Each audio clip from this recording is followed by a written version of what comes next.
On a warm night in early summer, deep in the southern Appalachian forest, something happens that should not be possible. For a moment, the darkness is absolute. Then, a single spark appears, and another, scattered across the hillside like the first hesitant stars. And then, without warning, without any signal you can see, thousands of them ignite at exactly the same instant. The whole forest floor pulses with cold green light, a wave of brightness rolling through the trees. And then, just as suddenly, everything goes dark again. It happens again and again. A slow, deliberate heartbeat of light, thousands of separate creatures blinking as one. No sound, no leader standing at the front calling the beat, no wire connecting them. And yet the timing is so precise that early observers refused to believe their own eyes, insisting it had to be a trick of the nerves, a flicker inside the human eyeball rather than something real happening out in the trees. But it is real, and the creatures making it are not stars, and they are not flies, they are beetles. What you are watching is one of the strangest performances in the natural world, a display so orderly that for more than a century it made no sense at all. Because here is the question that hides inside that beautiful pulsing light. How do thousands of insects flash in perfect unison when not a single one of them can keep a rhythm on its own? To understand why that question is so unsettling, you first have to let go of the answer that feels obvious. When we see a crowd moving together, we assume someone is in charge. A conductor lifts a baton and the orchestra obeys. A drill sergeant calls the step and the soldiers march. So, when we watch a hillside of fireflies flash together, the mind reaches instinctively for the same explanation. There must be a leader. There must be a first firefly, a signal that spreads outward, a wave passing from one insect to the next like a stadium crowd rising in sequence. It is a satisfying idea. It is also completely wrong. There is no leader. There is no master signal. No firefly gives the order, and no firefly is waiting to receive it. And the deepest strangeness only becomes clear when you take one of these fireflies out of the crowd and watch it alone.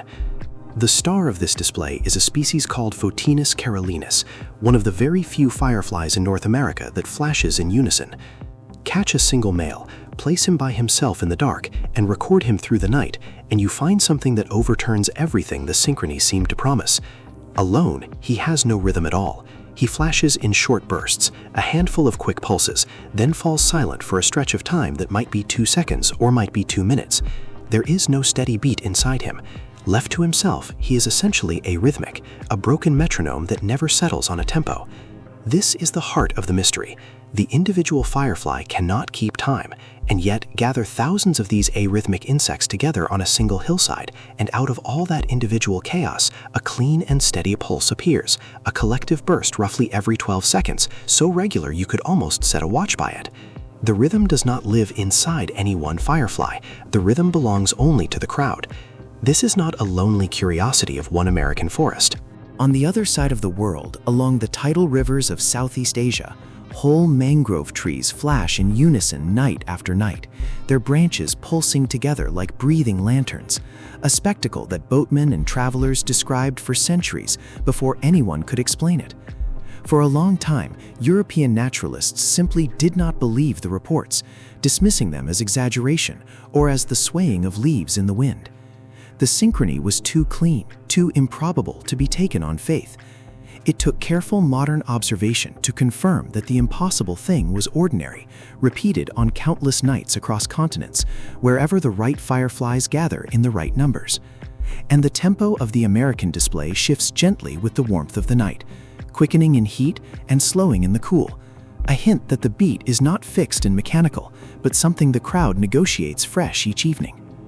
Before we can understand how that crowd conjures order out of chaos, we need to understand the light itself, because the light is not a glow, it is a switch, thrown with astonishing precision.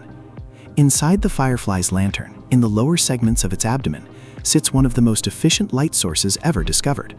A molecule called luciferin reacts with oxygen, helped along by an enzyme called luciferase, and driven by the same energy currency that powers the firefly's muscles. The reaction produces light with almost no heat at all. This is what scientists call cold light. Compared to it, the bulbs in our own homes are clumsy little furnaces, pouring most of their energy away as wasted warmth. But a chemical reaction is not a flash. A flash has a sharp beginning and a sharp end, and for a long time no one could explain how the firefly turned its light on and off so cleanly. The leading answer is beautifully subtle. The light-making machinery is starved of oxygen most of the time because the firefly's own cells greedily consume it first. When the insect decides to flash, its nervous system releases a tiny puff of a gas called nitric oxide. That gas briefly tells the cells to stop hoarding oxygen, and in that instant, a surge of oxygen floods the light organ and the lantern blazes. When the gas fades, the oxygen is captured again, and the light goes out. The firefly is not simply glowing, it is gating a controlled reaction, breath by breath, in bursts that last little more than the blink of an eye. And that light carries meaning. Fireflies do not flash for decoration. Each species has its own flash code, its own private pattern of pulses and pauses, and that code is a language of courtship. A male drifts through the darkness broadcasting his signal, the particular shape and rhythm that says, unmistakably, I am your kind. Somewhere below, resting on a leaf or a blade of grass, a female watches. If she approves, she answers, not instantly, but after a precise delay, a beat of silence tuned to her species like a password. He sees her reply, turns toward it, and the conversation continues, flash and answer, across the dark, until the two of them find each other. In a firefly meadow, every point of light is one half of a whispered exchange. Now hold those two facts together. Each firefly is broadcasting a message that depends entirely on timing, and each firefly, alone, is hopeless at keeping time. So what happens when you fill a forest with thousands of them, all shouting their timed messages into the same darkness at once? The answer is the synchrony itself, and the way it arises is one of the most elegant ideas in all of biology. Picture each firefly as a simple timer with one rule. It watches the flashes of its neighbors, and every time it sees the crowd around it light up, it nudges its own internal clock, resetting a little to fall in step with what it just saw. That is all. No firefly is trying to synchronize the group. No firefly can even perceive the group as a whole. Each one is only reacting to the handful of lights it can actually see, adjusting itself again and again. But when thousands of individuals all follow that same small rule at the same time, something remarkable happens. The tiny adjustments ripple through the population, corrections stacking on corrections, until the whole hillside collapses into a single shared beat. Order is not handed down from above, it rises up from below, assembled out of thousands of local decisions that no one is coordinating. Scientists call these coupled oscillators, and firefly synchrony has become one of the most famous examples in nature of a phenomenon that appears everywhere once you learn to look for it. In the rhythm of heart cells, in the firing of neurons, in the clapping of an audience that drifts unbidden into applause in unison. The fireflies are not obeying a conductor, they are the conductor. All of them at once, and none of them. The full picture turned out to be even richer than the mathematics first suggested. When researchers reconstructed real swarms in 3 dimensions, tracking individual fireflies through the night, they found that the synchrony is not a single blanket falling over the whole forest at once. It moves. Waves of flashing relay around trees and terrain, because a firefly can only fall in step with the neighbors it can actually see, and every trunk and ridge and clump of leaves shapes who is visible to whom. The landscape itself becomes part of the machine, sculpting the pattern of the light. Which leaves the deepest question of all still standing. Why do it? Why should evolution ever favor a firefly that gives up its own private timing to blink in step with rivals? Here the certainty softens, and honesty demands we say so. The most compelling explanation is about clarity. Remember that every flash is a message, and that a female must pick out her own species code from the surrounding noise. In a chaotic blaze of thousands of fireflies flashing at random, that code would be buried, drowned in visual clutter, impossible to read. But if the males all flash together and then all fall dark together, they carve clean windows into the night. In those shared silences and shared bursts, the pattern becomes legible again, and experiments suggest that females respond far more readily to synchronized flashes than to a disordered storm of light. Synchrony, in this view, is not cooperation for its own sake. It is thousands of competitors reluctantly agreeing to a rhythm that lets any of them be understood at all. There are other ideas.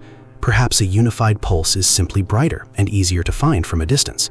Perhaps flashing together confuses predators, hiding the individual inside the crowd. Scientists have not fully settled which pressures carved this behavior, and it may be that several of them work together. This is the honest edge of the science, the place where the wonder is still unfinished. And there is a darker reason to be careful with your light. Not every answer in the dark comes from a mate. In the same forests lives another kind of firefly, of the genus Photinus, and its females have learned to forge the code. When a male of another species flashes his signal, she answers with exactly the delayed reply he is longing to see, the password of his own kind. He turns toward her, hopeful, and descends into the jaws of a predator. These are the fireflies scientists call the femmes fatales, hunters that speak their victims' language fluently enough to lure them to their deaths. And they do not kill only for food. Their prey carry defensive toxins the killers cannot make themselves, and by devouring the males, the females steal those chemical shields and wear them as their own armor against spiders and birds. The very same flashing language that finds a firefly its mate can, in the wrong conversation, summon the thing that eats it. So the light in the trees is not a simple celebration. It is a negotiation, a courtship, a code, and sometimes a trap, all written in cold green fire. And it is astonishingly fragile. The whole system depends on darkness, on nights black enough for a flash the size of a spark to carry its meaning across a clearing. Where our own lights bleed into the sky, the fireflies' signals wash out, their messages lost in a permanent artificial dusk. A conversation that has been carried on for millions of years can be silenced simply by leaving a porch light burning.